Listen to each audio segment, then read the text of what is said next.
Mr. Snow by Roger Hargreaves. One night, 2 days before Christmas, it started to snow.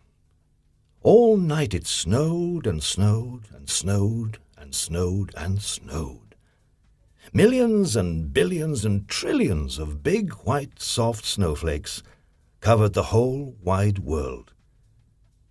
When morning came, it was quite amazing to see just how much snow had fallen.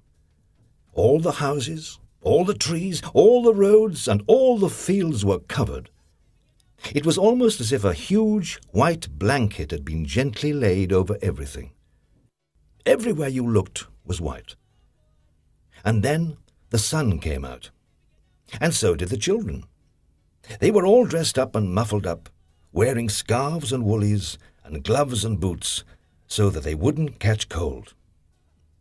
All the children were so excited to see so much snow, which isn't surprising really, because there was more snow than they'd ever seen before.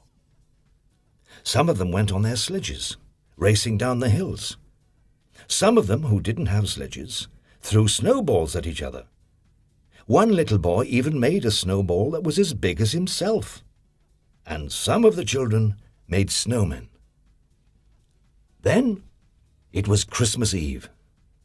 The children all went home early so that they could go to bed early, so that they could get up early to see what Father Christmas had brought them.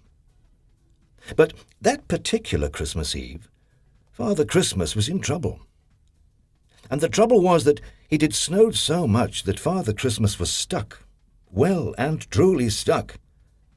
There was so much snow that his reindeer simply couldn't pull his sleigh piled high with all the presents that he had to deliver to all the children. "Oh dear," thought Father Christmas to himself. "Oh dear me, what am I to do?"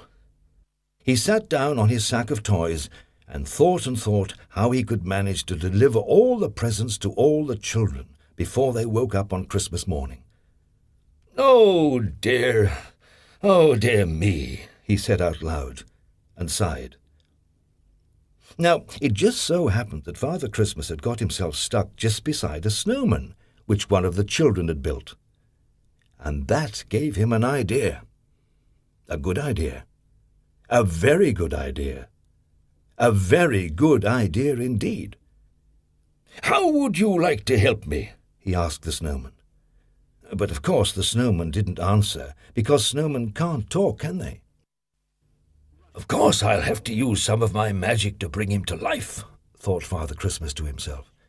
So he tugged his white beard 3 times and muttered some Father Christmassy magic words into it. Suddenly, you might almost say magically, the snowman did come to life. "Hello, Father Christmas," said Mr. Snow, which was the snowman's name. "You look a bit sort of stuck, if you ask me, which you haven't, but I'll say so anyway, and if you ask me again, I'd say you need a sort of helping hand, if you know what I mean, which you probably do, because that's probably why you've brought me to life, which you certainly did, so can I be of any assistance?" Mr. Snow, as you might have gathered, was a rather talkative sort of snowman. "Exactly," beamed Father Christmas. "Let's get started." And start they did. Mr. Snow gave Father Christmas an enormous push, and off they went. They divided the work between them. It was Mr. Snow's job to make sure that all the right toys for all the right boys, and all the right toys for all the right girls, were put into all the right sacks. It was Father Christmas's job to make sure he took all the right sacks down all the right chimneys and delivered all the right toys to all the right boys and all the right toys to all the right girls. Mr. Snow and Father Christmas made sure that Susan got her teddy bear. Mr. Snow and Father Christmas made sure that Peter got his train. Mr. Snow and Father Christmas made sure that John got his piggy bank. Mr. Snow and Father Christmas even made sure that little Jane got her squeaky pink elephant to play with in the bath. And then, all of a sudden, they discovered that between them, they'd finished. "I'd like to thank you very much indeed for helping me deliver all the right toys to all the right boys," said Father Christmas, shaking Mr. Snow by the hand. "Not for getting all the right toys to all the right girls," replied Mr. Snow, shaking Father Christmas by the hand. "And now I'd better turn you back into a snowman again," said Father Christmas. "Thank you again, and goodbye."